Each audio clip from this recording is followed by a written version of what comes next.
Mel kekek ukek saduli tomel mel. Lae. Nolo gareng. Winarno. Garmen. Petruk. Wonten dawuh, Pak. Wonten dawuh, Pak. Bocah ki janjane aku reti cah ki le lara ki ming samudana. Lara ngatang-atang ning amben rumangsane ki Kresna ngono apa kepiye? Terus njaluk kon gugah ngono. Bal kekek saduli tomel dubleh. Iki bapak dole, iki bapak sing sowan. Papa Semar iki sing sowan. Iki ya diderekke kakangmu Winarno karo kakangmu Paya iki ya tekan kene, Bagong. Tangiya nek kowe isih iso tangi, omonga nek kowe isih iso omong. Heeh, Gang. Aku tekan kene iki arep menehi kowe bebungah. Wong aku mau ya wis nampa mandat saka Dewan Kabupaten karo saka provinsi. Aku wis dititipi dit 5 juta, Gang. Kepara iki panjenengane sakarone ya rawuh nglenggahi. Gang. Tangiya. Kowe iki dadi dukuh wis mataun-taun. Mbok yo nek ndek pepenginan apa-apa ki aja kaya ngono carane, Gong. Aja nggunakake drama. Aku ki dulur-dulurmu. Aku nyengkuyung kowe ya senajan to aku karo kowe iki wis beda pedukuhan. Aku melu pedukane bojoku ing Karang Tumaritis, Gareng ya ora mapan ing Karang Kadempel. Bapak ya wis siji papan karo kowe. Lah saiki kowe iki dukuh lho, Le. Kowe dukuh, Gong. Ayo tangiya, Le. Omonga ben dirungokke karo wong tuwa-tuwa ning kene. Bapak wis kraya-raya tekan kene. Direwangi utang bensin barang. Gareng mau nganti direwangi miyune bocor tangkine barang, Gong. Gong. Tangiya, Gong.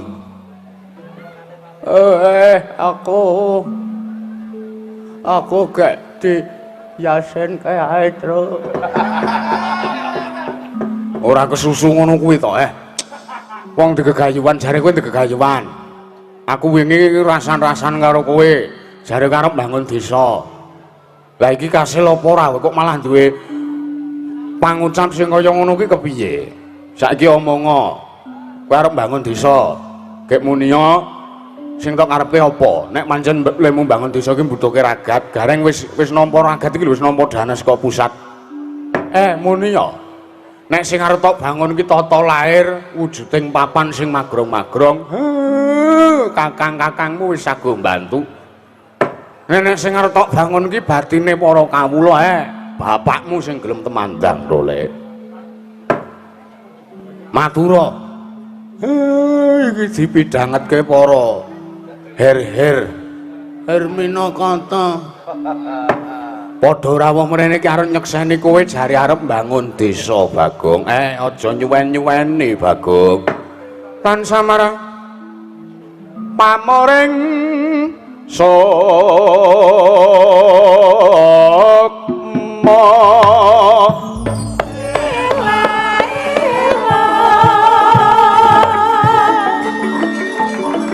Sinukmaya winaya ing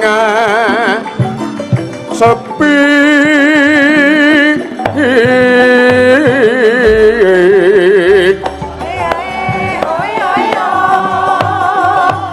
sinimpen teleng ing kalbu pampu kaning waron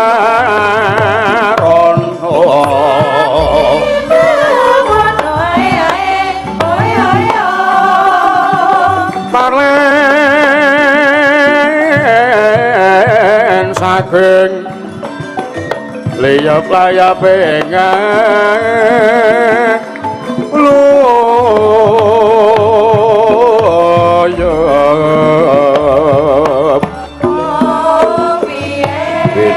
pecating sumpena sumusuping rasa jati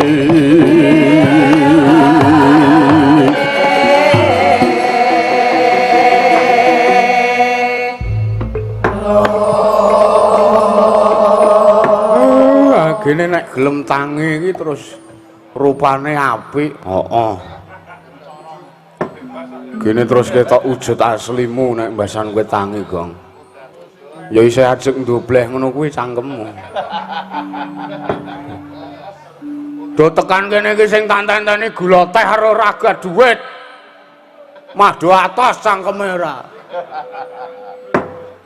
Sak rawuhmu aku ngaturke sungkem, Pak. Iya, tak tampa. Pangestune bapak wae tampanana. Heeh. Tak gegem arep omeng pangestu kae. Reng. Sak rawuhmu aku ngaturke bekti ya, Reng. Iya, Gang, tak tampa. Pangestune kakangmu Ngadiraja wae tampanana. Heeh. Piye isih ora kok entuk ngeki mang bengi. Wis dijaluki brandal-brandal begondal wiyaga kuwi, Pak. Setan tenan ora. Aku menguman rong bungkus. Ora apa-apa, sesuk tak gawake meneh. Heeh. Truk, sak praptamu slamet to, Truk? Slamet, Gong, ora ana alangan apa-apa. Alhamdulillah, Jan. Piye? Kowe iki ora sah sok samudana to kowe. Kowe iki wis cetha wong ora iso ngapusi iki ora sah reka-reka ngapusi. Ha karepku ki ya arep kemeruh kaya Paijo kae.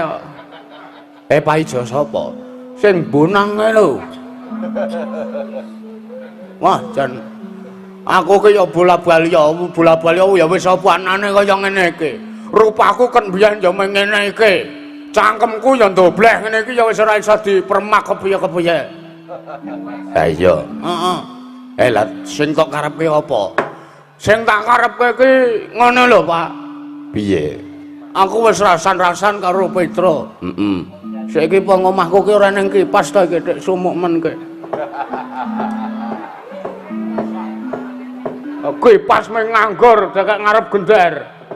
Oh alah. Durep ke? Iki jagongan mirunggan wae ya, Pak. Iya, ora apa-apa. Wis ora sah pakem-pakem banget wong ora jejeran negara. Iya. Kan ana sing komen, dalang ora pakem." Dalang waras e. Ku ya ning Nawala sesuai janji Pakde Pakna nunggoni saka Magelang njaluk pepeling karo Gubuk Asmara. Engko ben Intan sing minangkani ya, Pak ya. Iya.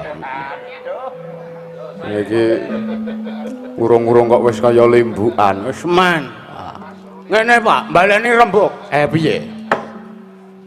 Aku wis rasan-rasan karo Petro nek aku arep mbangun desa, ya to? Heeh. Sing tak bangun kuwi ya laire, ya batine. Kusik to. Piye? Laire kawulamu ki wis do tentrem, ngono. Kahanane kawulamu bab perkara infrastruktur kuwi ra wis becik kok. Dalan ya wis alus.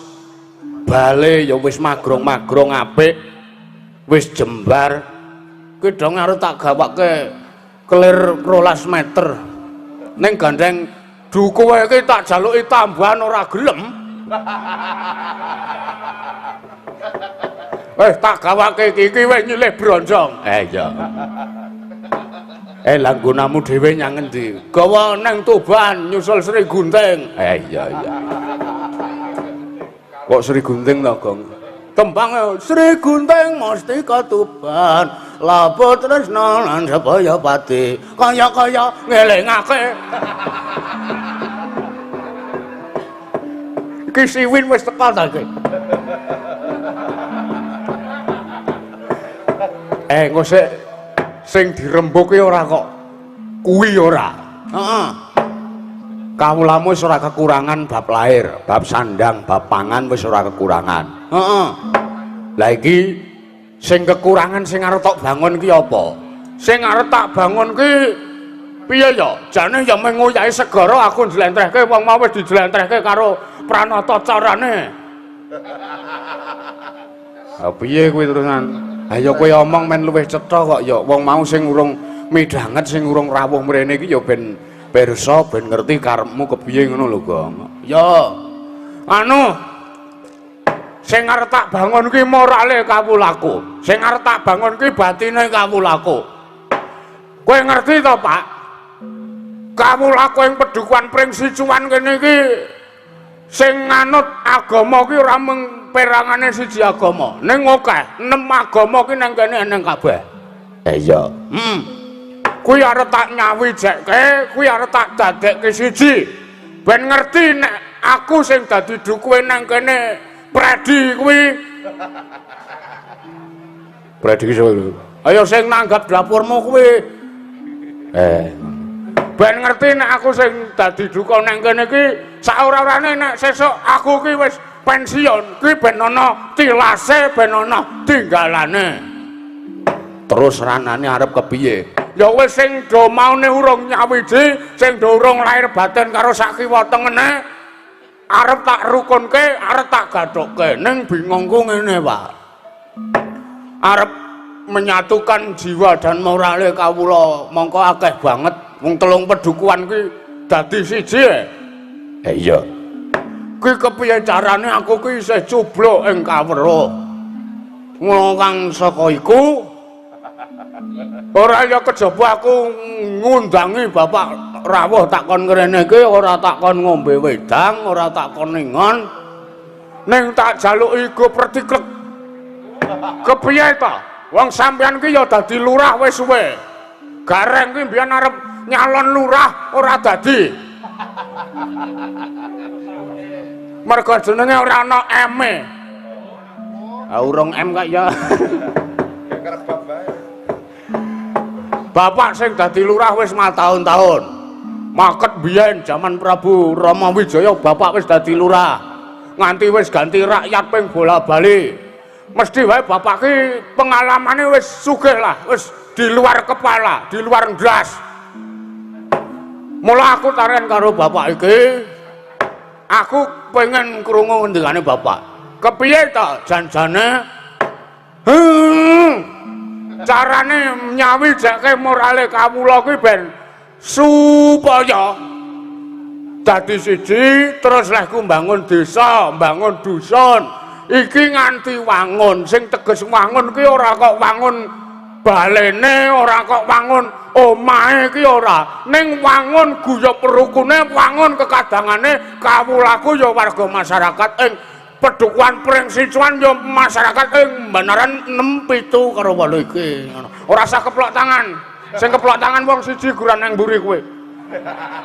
Kuwi ora keplok tangan, kuwi ngecek kuwi jenenge kuwi. Wong keplok ya sida diluputke iki lho.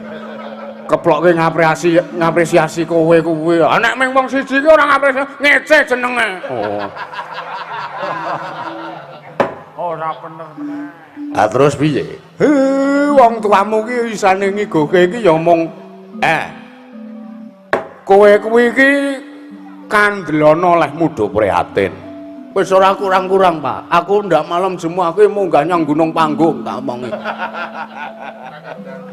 Golek apa rono, Gong? Golek nomor.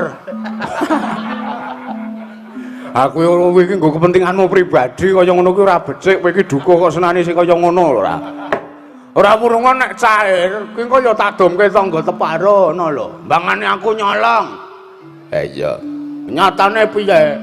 Ning yo delalahe nek ora mergo saka penjawabe Bapak Semar iki Dewan Provinsi karo Dewan Kabupaten Sengara rawuh mrene. Matur nuwun wis cair Mang Yuta. Ora retakan rongi dhewe, Pak. Niki mengke nggih ragat balen le rasul niki. Matur nuwun, Pak. Sapa Pak? Pak Didik Kusbiantara. Pak Didik Kuswanto. Ayo ndek kanca jenenge Pak Kusbiantara. Ngono. Dong ora we? Iya, heeh. Sing siji mau sapa? Pak Rida. Pak Rida. Jan wis jan iki piyayi nggo detok. Ngene iki lho sing tak maksudke. Aku ki kawula cilik, aku ki rakyat. Ha iya. Aku ndek gawe arep bangun dusun. Sarana taksih dakoi kanthi sedekah bumi, rasulan wargaku tak lumpukke kabeh, dirawuhi wakil-wakilku. Usik. Apa? Ora sing tok mestani wakil ki. Pak Didik karo Pak Rida kuwi. Kuwi apa kuwi? DPR. DPR ki kepanjangane Dewan Perwakilan Rakyat. Lah ya dheke wakile, gek aku ki rakyate ngono lho kowe kok. Ayo do guyu ta iki dagelane Mbah Waloyo lho iki.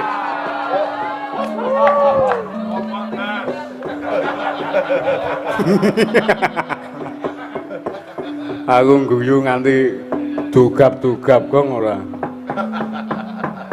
Wis gek aku mung ngenteni iguhmu Pak. Piye iki? Piye?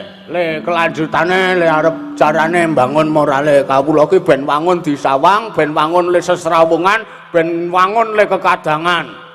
Ben ora nalangan swiji apa ngono lho Pak. Ngene. Piye? Jerone ngurip bebrayan wong sak desa. Sak dusun. Luwih-luwih panggonanmu ki 3 pedukuhan, 3 dusun dadi siji. Mesti wae ana siji loro sing ora lahir batin, kepara akeh ana sing ora lahir batin. Pak, bener. Ya najan to nuwun sewu, najan to sing wis lahir batin wae. Nek merga wis ketanggor awake iki kesel ki terus ya wis ngono kae lah, omongane wong kesel ki sak omongan rong omongan ki sak nang ati sak ora kepenak. Ning ya wis tak maklumi, gandeng ya wis kesel. Ha iya. Acara ki tak anake wis 7 dina, 7 minggu. Modar 7 minggu. 7 minggu ki arep ragat tenaga saka ngendi awake iki lho ora mesake. 7 dina terus ngono kok ora uring-uring lho karo iki. Wis seminggu tak anake, ya lumrah nek wong-wong do kesel. Lah termasuke klebune wong-wong sing do kesel ki kepiye lek arep ngandane karo klebu wong-wong sing do urung lahir batin, urung gelem nyawiji atine siji lan sijine, urung gelem nyawiji karo aku minangka dukuh pangrengkuh kebawet keperintah pedukuhanku iki kepiye seranane Bapak ngendika wae. Seranane gampang. Kowe iki ibarate wong kowe iki disengit karo salah sawijine wong. Kowe aja genti sengit karo wong kuwi. Wong sing sengit karo kowe iki malah kepara serawung ana, cedhak ana, tukokno rokok, gula teh. Kuwi mengko suwe ning suwe dheke bakal saka sengit dadi seneng karo kowe. Nek sing ora seneng karo aku kowe padha lanange. Gek terus engko tak tukokke gula teh, tak cedhaki, tak serawungi, tak apiki, tak akrabi engko terus dheke tresna karo aku. Per dubleh. Apa win? Seneng ki ora perkara tresna ya tak omongi. Yaga ki nek sing seneng karo sinden urung katekan sediane ki ya akeh. Ning ngene lho, kowe ki ra dadi duka to, Bleh? Heeh. Duka ki kepiye carane kowe duwe kebijakan-kebijakan sing mengkone kebijakanmu kuwi gawe kawula ki tresna karo kowe, kowe ki diarani nek duka sing sembada ing karya, ngono lho. Ora mung ngomong ning arep tok. Sleman Sembada.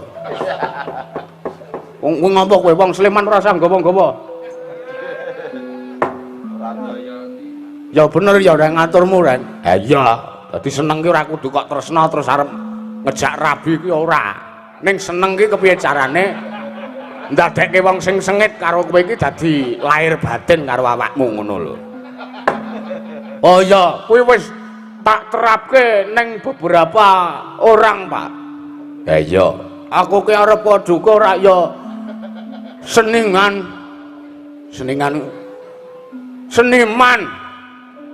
Seniman ki ya wis wajar, eneng grup kono karo grup kene iki sing ora rukun ki wajar.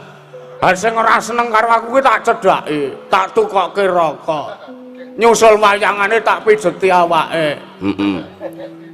Gek ditu. Tegese didu kapinterane ngene lho tak jlentrei dadi seniman kuwi ora sah saing-saingan sing reget-reget. Nek pancen kowe arep saingan ya ngetokno karya-karya sing apik. Saingan kanthi cara sing sehat. Jengges. Ngono. Klebu kuwi ya uga iso diterepke tumrape kawula kowe ing pedukuhan kene. Kuwi dadi kawula kuwi aja ndek rasa meri karo siji lan sijine. Bener. Tanggane nek tuku gelang ya aja terus meri, tanggane tuku kulkas aja terus meri, tanggane dilantik dadi dewan kebudayaan ya aja terus meri. Sapa sing dilantik dadi dewan kebudayaan? Anakku Juang. Terus gleleng kae, janji korupsi gantung.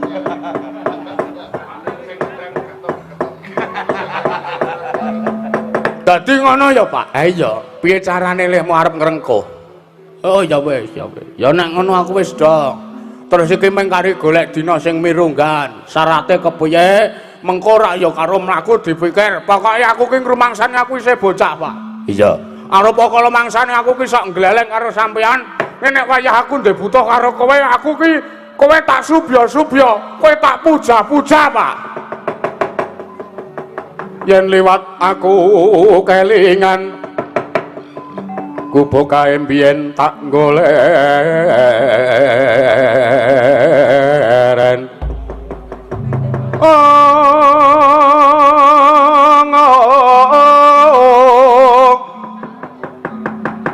neng cagak kebak tulisan warna abang tondo isih sayang jenenge gubuk asmara biyen tau tak gandum tresno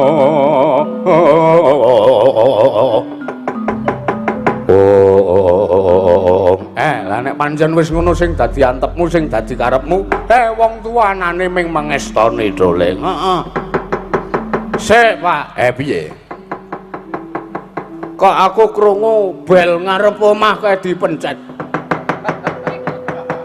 wah omahmu saiki tok pasangi bel to kok heeh ana dayoh Pak ketoke Pak ayo petruk ana cepaki wedang gaweke wedang lho Bagong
sinong mati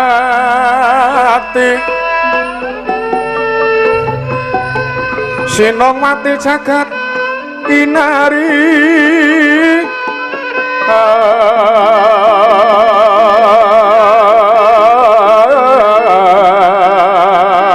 among mbak lumembak ombak ing samudra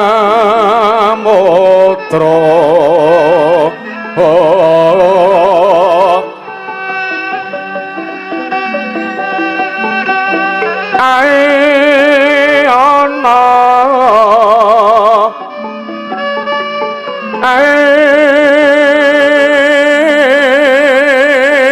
ana bale lumut ambrek kang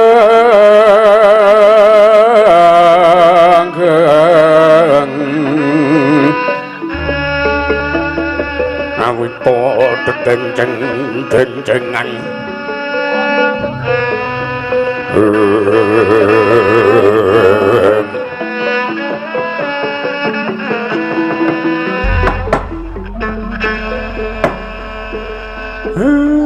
Cahedian ora bareng Dara Puntadewa rawuh mrene kok terus reka-reka lara meneh. Kowe iki tak goleke sumbangan ora. Aku reka lara iki ben kowe iki ben kok njaluk tabuk bajigur cangkemku klebon kewan. Kok kowe ben reka-rekane Sinuwun Puntadewa ku menehi dit nggo ngobatke. Ta, Pak. Ha iya. Terus engko ditenggo bangun desa nggo ragat. Kowe kok ora bagekno. Aku ki reka-reka lara ki ya nggo kowe gepe apa. Ben ora kangelan dadak gawe proposal. Sak rawuhipun Sinuwun Puntadewa Sinuwun Darmakusuma ing Ngamarta. Kula ngaturaken sembah bekti kula kunjuk Sinuwun. Newang Agung muga ngayomana marang padukuhan ngendi iki Kakang Pring Sicuan. Niki nggene anak kula Bagong.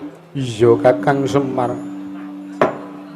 Sembah Kakang Nayantaka wis tak tampa Kakang ora lewat pangestuning Puntadewa wae tampanana Kakang. Nggih. Sampun sanget anggen kula pundi Sinuwun. Sarawuhipun Sinuwun Puntadewa ingkang abdipun Nala Gareng ngaturaken sembah bekti kula kunjuk nggih Sinuwun.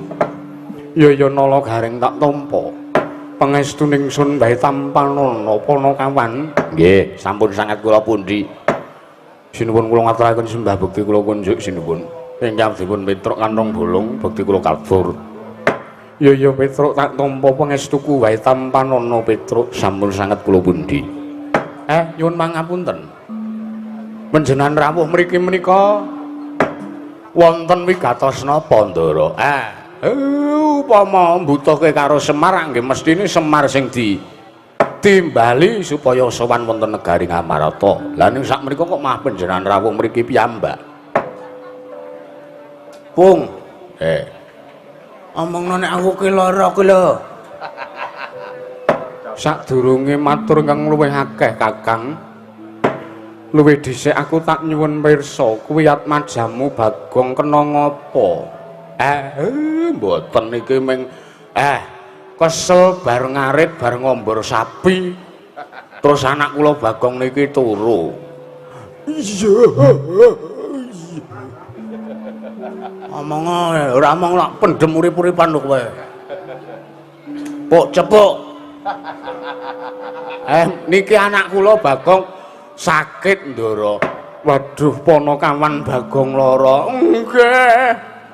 Monggo dereng dedek kajeng ngobatke. Ya wis Panakawan Bagong tak dongake muga-muga enggal mari. Wah telek. Pak kirane arep terus nyo Bagong nggo tukon obat. Mboten Ndara kula mboten sakit. Kula mboten lara. Lho kok andang mari yen ngono dongane nata Ngamarta ampuh. Mboten. Mergo can kula niku jajane ora waras sehat, waras wiris. arep nek omongane gareng sok nglarake ati. Wong awake sehat ning ora waras. Pikire iki nek jarene ngomong dhewe takon dhewe disauri dhewe ngoten niku. Cangkeme gareng ten elek setan tenan.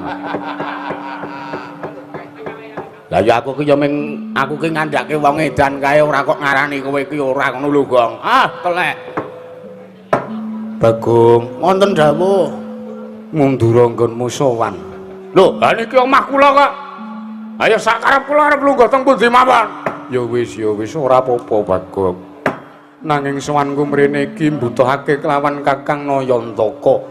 Merga kala mau tak titik aku suwan ning Pedukuhan Karang Kadempel, bapakmu ora mapan ning Padukuhan Karang Kabulutan, malah kepara saiki mapani ning panggonanmu. Nggih, keparengipun aku tak rembukan kelawan bapakmu, Bagong. Oh, dirembuki, Pak. Ha iya. Kudu cair pokoke. Luwih akeh saka sing mang yuta mau. Ya iya. Bendang rampung kajate. Nyadong dawuh sinuwun Puntadewa. Kakang Semar, wonten dawuh. Yekti prataku mrene iki go ya mung kepengin nyuwun senjata pitulunging Kakang Nayantaka. Gandeng jagat wis ngundangake Kakang Semar iku pusaka kang bisa kandha, jimat kang bisa ngucap. Tak jaluk Kakang Nayantaka enggal-enggal ngudari apa kang dadi ruweting pikirku, Kakang. Ha nggih, keparengipun aku njaluk senjata pitulung sarehne wusana tulung candra sisianing sun ya garwa Ngamarta. Yayi para Drupadi ingkang sakmengko cinitra dening wujuding Gandharwa kang aran Dedyakala Sara Dirganda.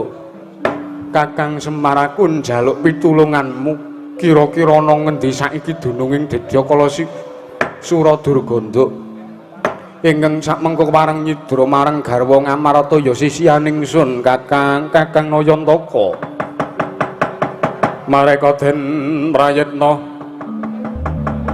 semuri reseka balik titiyane kandhayane.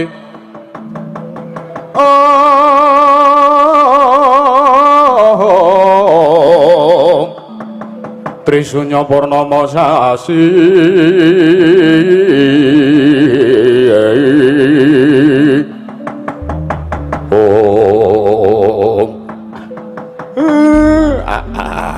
Begagak sak dolita. Nyuwun pangapunten sinuwun. Sepisan saderengipun kula matur wonten pundi durungipun ingkang garwa, saderenge kula goleki ingkang garwa Gendara kula Pandara Drupadi. Kula tak matur riyen. Kula sagung mitulungi panjenengan ing nyuwun pangapunten. Senes dinten niki leh kula isa mitulungi merga ngelingi anak kula Bagong niki duwe gegayuhan. Anak kula dobleh niki arep mbangun desa, Den.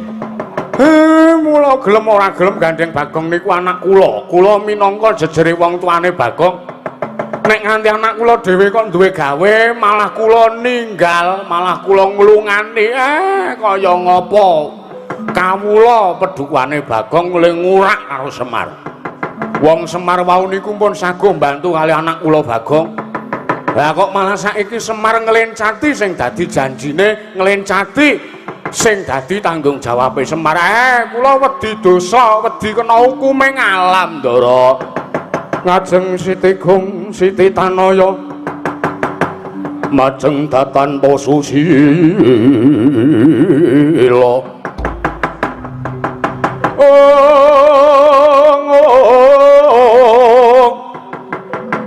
Mijil dukanira Sang Narpati pona anggerot kanan riwe kumri wis bocah ing rawis yen sinapeta marang sagedheng murup dadi dahono.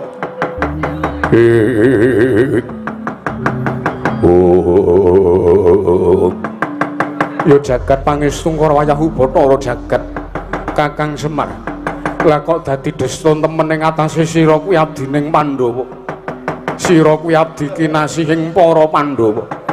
Kowe kuwi wis ngabdi ana ing negara Ngamarta wis mataun-taun wiwit Pandhawa isih kuncung nganti saiki gelung.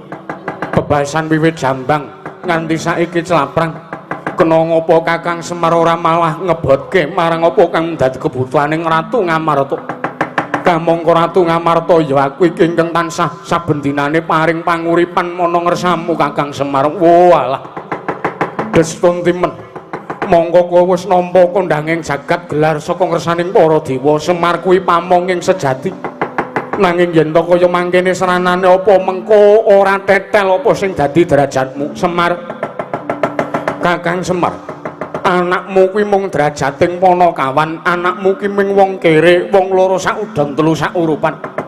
Ning atase Panakawan Bagong kuwi cecak nguntal cagak cebol gayuh wulan luwih arep mbangun kahanan desane. Kok nganti ngalahke, nganti murungake apa sing dadi gegayuhaning Pandhawa Kakang Semar. Yen ngono tak mesakake dina iki Karang Kadempel bakal tak bumi angus merga sangka nggonmu mbalela ora gelem mitulungi kelawan para Pandhawa. Kepara ora mung Karang Kadempel ingkang tak bumi angus Kakang. Malah iki peduwane Atmajamu Bagong uga bakal tak bumi angus Kakang Semar.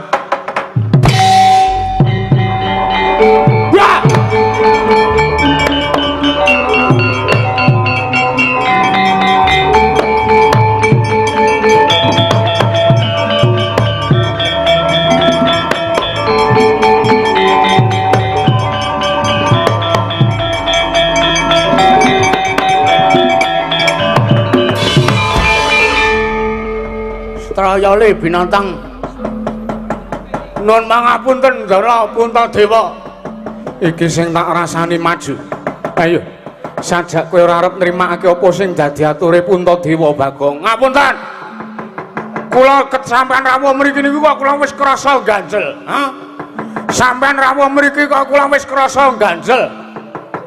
Ning atase Puntadewa niku ora sabiasane malang kerik. Lah kok iki krungu ngendikane bapak nek ora arep dibantu disemayani sak rampunge gegayuhane Bagong. Lah kok dadi malang kerik, mau malah odo-odo cara pajangan barang wau. Saiki malang kerik, kaya-kayae sampean niku ratu sing jare kondang getih putih. Kayake sampean sing ratu jare kondange klase saiki wis ora ngiklaske karo kadonyane. Saiki ketitik sampean malang kerik. Iki meng gatel kok Bagong. Boyokku ki kedeng. Apa ya lumrah Puntadewa kok boyoke kedeng barang ora? Piye Pak, kaya ngene iki aku kudu nesu apa ora? Nesu sakarepmu ora ya sakarepmu. Kowe ngapa mripatmu plirak-plirik? Cah malang kerik ning ngarep irung. Keleke gondrong mongko ambune ayo. Ngene iki sewengi ngendang ki ya ambune kok ngene iki. Dadi aja dikira nek aku ngendang-kendang aku sangar ning awakku bladhek. Ning rak gurih. Belae seneng kok. Ora andel anu kok ora. Kula kok ganjel karo sampean, ha? Sampean kok nganti wani tegel karo bapak Karang Kadempel arep di bumi angus. Enten perkara sing kudu kula takoke karo sampean. Siji. Enten pundi dununging Bathara Darma dewaning laku sing manjing tenganggane sampean, ha? Enten pundi dununging rasa ikhlas sing wis ngondhangke Prabu Puntadewa niku ratu getih putih nganti paribasan nyawane dijaluk kanggo kamuktening liyan waton kuwi migunani sampean ngehke. Lah bojo saiki bojone sampean dicidra karo sapa mau Dedyakala Saradirgaweh. Dedyakala Saradirganda ingkang nyidra marang Dewi Wara Drupadi. Nah, bojo dicolong. Nek cara kula, nek cara Sinuwun Puntadewa sampean sing biasane bojone sampean niku dijaluk sampean ngehke lho. Waton niku kanggo kabagyaning liyan. Mang mikir sampean. Nanging ora sak trebe bareng tak pitung-pitung.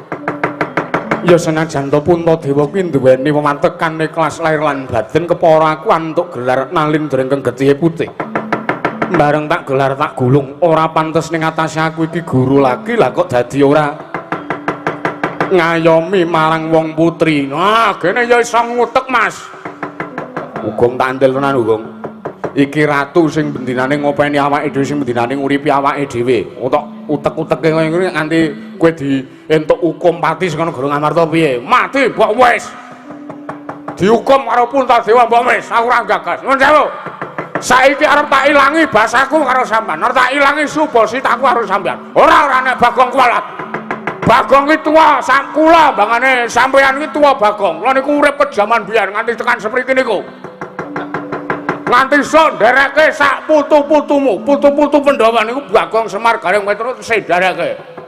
Ha kok sampean klewo-klewo kaya ngoten, Mas. Nuwun sewu, ora reboso aku karo kowe pun Puntadewa. Oh sampean klewo-klewo karo bapak. Nuwun sewu, Karang Kadempel niku nuwun sewu. Najan to saniki kula ora mapan ning Karang Kabulutan. Ning lair cilik nganti gedhe nganti tuwek, rabi kula nganti ping 5 niki. Niku uripe teng Karang Kadempel. Teges Karang Kadempel niku sing paring wulu wektu kalian kula. Ning rak ya wis sak terpe yen to bapakmu kuwi sak biyantu marang Nata Ngamarta Prabu Puntadewa. Merga garwaning Sun Dewi Wara Drupadi ingkang wis dicidra dening wujuding Gandharwa Dedya Kalasara Dirganda. Ora gembes. Arep kuwi Sara Dirganda, arep kuwi Sana Prakasa, arep kuwi Sara Wahyudi, kula ora gagas. Arep kuwi Sara Wuda, arep Sara Yuda, arep Gonjang Seret Minat Jingga. Kula ora urusan. Bakune nek niki sampean kula perkarake. Perkarane apa? Nata Ngamarta luputi apa dosane apa, Gong? Ora kladuk lho, Le. Iki sinuwun Puntadewa iki sesembahanmu. Wes ora tak sembah. Saiki ora arep nyembah aku rek. Sing tak sembah ki ya mung ratu sing becik atine, sing resik lahir batine. Ratu-ratu sing ora apik lahir batine, sing karo kawulane senengane mung arep nyengsarake, aku ora sudi nyembah.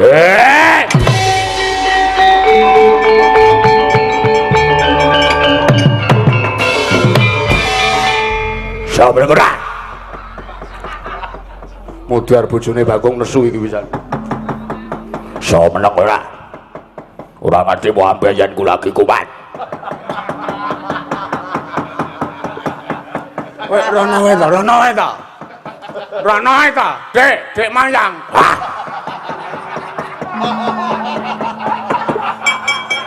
Bangsaku.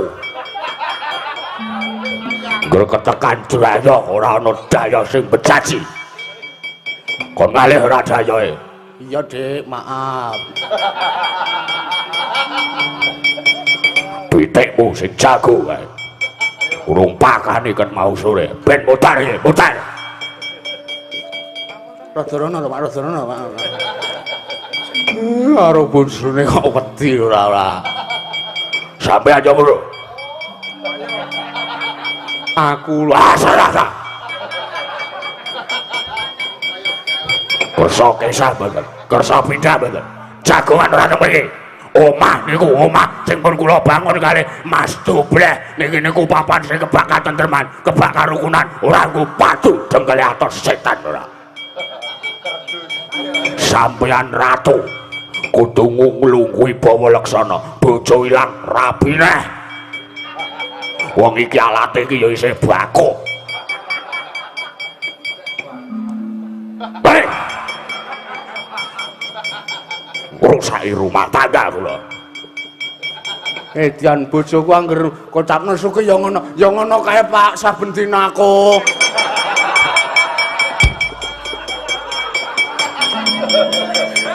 Apa kowe iki cegel nek Pak karo aku?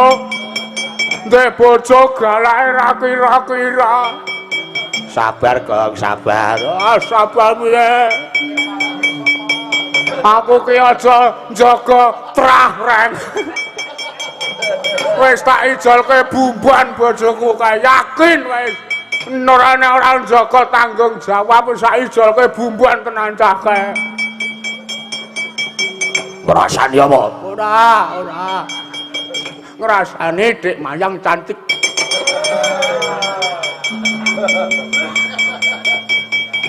Mas Petruk blirak-blirik ngopo? Lho aku ki ngopo?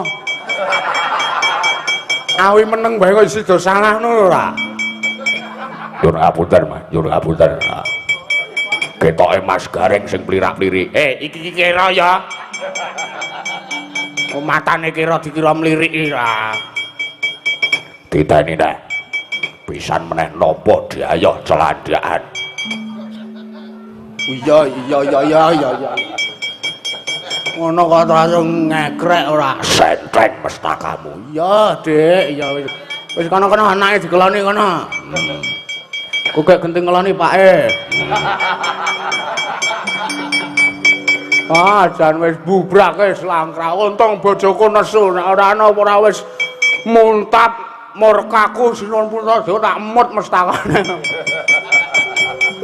Lah kok sengsara ora. Wis gek iki dibubarke iki lek kumpulan.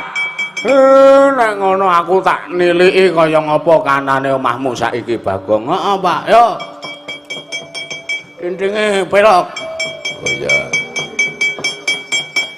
Iki nanu entuk request saka duku kowe, Ce. Apa? PKK no. Age trending topik. Ya wis. Nah aku tak mundur sik ya Gong. Kok nek ana apa-apane Sinuwun Puntadewa kae ngene lho Le. Tak jarwani sike. Piye, Pak? Kae mau janjane nek kowe arep ngerti kae mau dudu Sinuwun Puntadewa sing sejati. Ngandel ora. Mula kok Puntadewa kok terus malang kerek. Terus rumangsaku Sinuwun Puntadewa ki sajeke urip ora tau kena herpes. Lah kok kae herpese nganti ting tremplek. Terus kemo panjalmane sapa, Pak? Kae panjalmane Dewa Srani. Ngandel ora. Mesti mbokne sing ngakon. Ha iya. Ketoke mbokne ora ngetutke kok iki. Mula anake terus bebas sudut.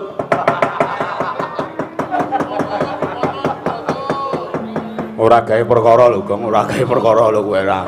Ya wis, kae terus karepe piye? Ayo ngaso sak wetara sik. Bojomu kae mau kon nglimbuk cangik, kon nglipur kawulamu. Yo. Nek ngono ayo dibubarke bareng-bareng ya, Pak. Yo ayo. Bebarengan dole. Aman dan bahagia keluarga berencana hidup saya PKK. Marilah semua rakyat Indonesia